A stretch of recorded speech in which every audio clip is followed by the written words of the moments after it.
There's a device that I've been using called a Whoop. Hello and welcome back to IGOW4. It's time for weekly challenge number 11, the NewBeeDrone Scavenger Hunt? Well, it seems as if Skittles has taken some mercy on the remaining pilots of IGOW4 and gone with one of the challenges we've used in past IGOWs to remind everyone that IGOW and Flying Tiny Whoop in general is about having fun. So Skittles has combined 3 different of the past fun type challenges into one big challenge here in week number 11 of IGOW4. And the way he set it up, it seems like everyone should be able to enjoy the week and get a pass as long as they follow the directions. Before we get into the weekly requirements, let's talk about this week's featured sponsor, NewBeeDrone. NewBeeDrone has a special place in my heart because they were my first sponsor ever, so I have to give a huge shout out to the NewBeeDrone team and my team captain AK, who's actually one of the top competitors this year in IGOW4. Plus, many of the other NewBeeDrone team pilots have been top performers in past IGOWs. NewBeeDrone is known for leading the way with their innovative products, including the BLV4 family of Acro B65s. Those include the TBS Crossfire, IRC Ghost, and Express LRS options for built-in receivers on the board. NewBeeDrone is also known for their high-quality flight controllers, ESCs, frames, and motors. I know myself and many of the other faster NewBeeDrone team pilots like AK, Daylight, and Leviathan run the NewBeeDrone Flow 2207 race motor, 2050 kV, and for a 4-pack it's only $69.99, so a great deal. You can get these motors or any of the NewBeeDrone products at newbeedrone.com. Now let's go over the requirements for weekly challenge number 11, the NewBeeDrone Scavenger Hunt. So as I was saying, Skittles has set up this challenge so everyone should be able to enjoy themselves, and that's reflected here in the first requirement. You can do either requirement 1A or requirement 1B. 1A is the Scavenger Hunt. That's where you have to go around and find different locations and things and perform tasks on them. And requirement B is the custom freestyle line, where you just make up a freestyle line. So the first one is definitely easier to perform, but at least a little bit harder to find the locations, whereas the second one you can do anywhere, but it's harder to perform. So it's up to you for requirement number 1. And everyone must do requirements number 2 and 3. Alright, so let's get into specifics now. Requirement number 1A is the Scavenger Hunt. And if you're going to do the Scavenger Hunt, you must complete 6 of the 9 Scavenger Hunt items, and you must complete at least 3 of them in one clip. Scavenger Hunt item number 1 is the chase clip. So for this requirement, you must follow something, keeping it in your FPV view for at least about 4 seconds. You can follow anything, a car, a motorcycle, a biker, a skateboarder, some other type of RC vehicle, even another whoop, but you cannot just follow a person walking or running. If you're going to follow a person, they have to be on some type of vehicle. The only requirements are that you follow them. It doesn't have to be behind, you just have to keep them in your FPV view while they're moving for about 4 seconds. Scavenger Hunt item number 2 is tree surfing. And tree surfing is simply flying in and around the branches and leaves of a tree. Ideally, you'll find a fun path weaving in and around the branches and the trunk in a fun way. And bumps are allowed if you lightly bump into some leaves or branches while you're flying around in there. You must do this for at least about 4 seconds before exiting the tree. Scavenger Hunt item number 3 is the Facepunch. The Facepunch has been a staple of the Tiny Whoop community for as long as I can remember, and it's simply when you fly a whoop into your face or someone else's face, whether it's on purpose or on accident, it doesn't matter, as long as you make contact with the face. Self-Facepunches are allowed, and you're also allowed to use old footage if you have some really good Facepunch, like this one I have here on Jesse Perkins, which technically never actually happened. Scavenger Hunt item number 4 is a Perch. So a perch is where you land on top of something that's pretty high up in the air. So for this item, you're going to need to find something that's at least as tall as a streetlight or so, that has a somewhat small area for you to land on top of. You need to fly up to it, disarm, and land on top, show that you're stable there, before again taking off to complete the Perch item of the Scavenger Hunt. Scavenger Hunt item number 5 is the Slide Disarm, and this is one of Skittles' favorites. So let's go out to him in the field so he can explain how to complete this Scavenger Hunt item. Alright, Scavenger Hunt item number 5 is the Slide Disarm. So I'm here at this playground with a couple different slides to show you how to do that. So to pass the Slide Disarm part of the Scavenger Hunt, you need to find a slide, obviously. It doesn't have to be an actual slide, but those are obviously the most fun. And you have to fly up to it, disarm, and then rearm and fly away again before you come to a stop. So here's a basic slide, fly up to it, disarm, sliding, and take off. Little backwards action there. Let's do one more, let's do the tiny slide. See if we have enough time for that. Woo!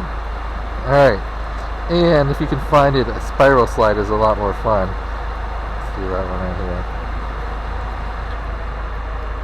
Whee! Scavenger Hunt item number 6 is Skate or Fly. And this is a new Scavenger Hunt item that's making its debut here in IGOW4. And it's simply when you fly around a skate park or skate type obstacle like you would on a skateboard or rollerblades or scooter, whatever you think is cool. So if you have ramps and stuff, you want to fly up and down the ramps in a motion like you were skating on them. Or if you have some rails or something or boxes, you can try to slide on them with your whoop like you would you're doing a grind. Anyway, you just have to do that flying around and do a couple tricks to complete Scavenger Hunt item number 6. Scavenger Hunt item number 7 is the Stranger Gate. And this must be a consensual stranger gate, which means you must first ask someone you've never met before if they will be a human gate that you can fly through. So if they agree, they can form a gate with their legs or with their arms, whatever they feel more comfortable with, and then you must fly your whoop through the gate they create. And again, this must be a complete stranger, someone you've never met before asking them to be a gate, and you must get consent first. Scavenger Hunt item number 8 is the Gorilla Gate. And this is another one of Skittles' favorites, but it could be considered somewhat questionable. So remember, you only have to do 6 of the 9 total Scavenger Hunt items. So if this one seems sketchy to you, just skip out on it. The Gorilla Gate is simply when you fly through something that could be considered a gate that's for sale inside of a store. So let's go to Skittles now to see an example of this. Scavenger Hunt item number 8 is the Gorilla Gate. So I'm here at the Home Depot. We're definitely going to be able to find some gates inside. Let's go check it out. The gate has to be something that's for sale. So you can see this cube light here is $229. What a steal. So you couldn't just use like the rafters or the scaffolding that holds up the stuff. It has to be something that's actually for sale in the store.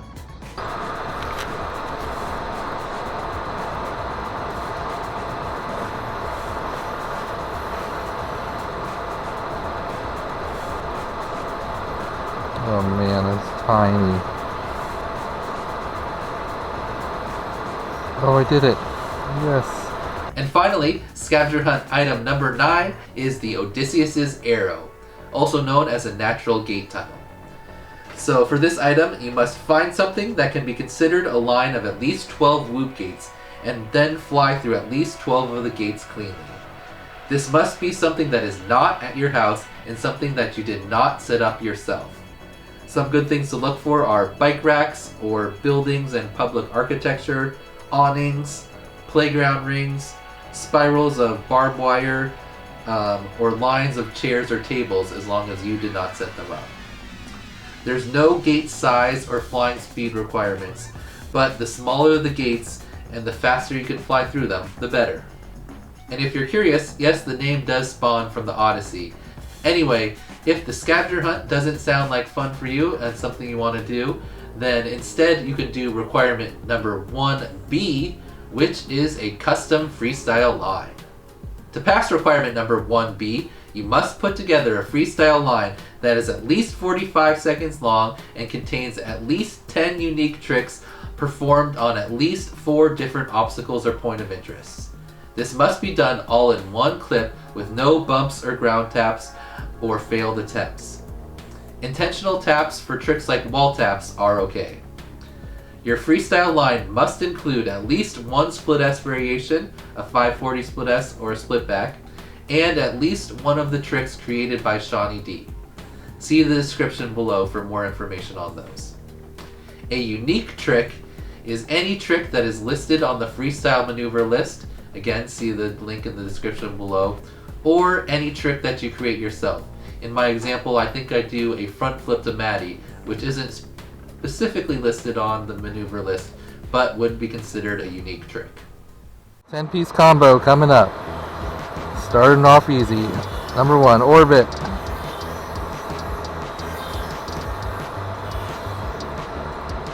Number 2, backflip. Number 3, cradle.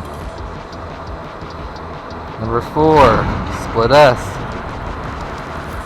Number 5, power loop. Number 6, Maddie flip. Number 7, flip the Maddie flip. Number 8, roll. Number 9, Rubik's Cube. Number 10, split 540 split S into power flip. Number 11, jump rope.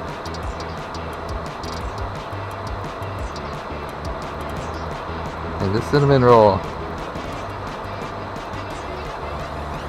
into double dutch. Into another Maddie. Into a half Maddie. Half Maddie pendulum. Oh! Pretty good. Good enough. Call that a combo. Okay, again, just to recap, to pass requirement number 1, you only have to do one of the two options, either requirement number 1A, the Scavenger Hunt, or requirement number 1B, the custom freestyle line. For requirement number 2, everyone must perform this, and this is the freestyle progression part of the challenge. For this part, you must make up a new trick or combination of maneuvers and create a fun and unique name for it. You need to show yourself performing the trick you've created and give a basic explanation for how to perform it. Please do not just name the trick after your pilot name. Try to come up with something fun and creative and unique that kind of describes what the motions of the trick are. For example, the Barani is the name of a gymnastics move that has a similar flip and twist to the FPV freestyle maneuver we've been doing in IGOW, and the Karuri is a Japanese word for loop. So I think it's a lot more fun to come up with names that are interesting and unique like that somewhat describe the motion of the trick, rather than if I had just called those like a skittle loop or a skittle flip. Anyway, it's up to you, but I strongly encourage you come up with a cool name for your new trick. And finally, requirement number 3 is definitely the most important of this challenge and any challenge, and that is to have fun.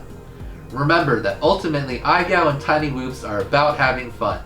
I know trying to pull off some of these crazy combos and breaking your equipment can get super annoying and frustrating, but always try to remember to have fun when you're IGOWing.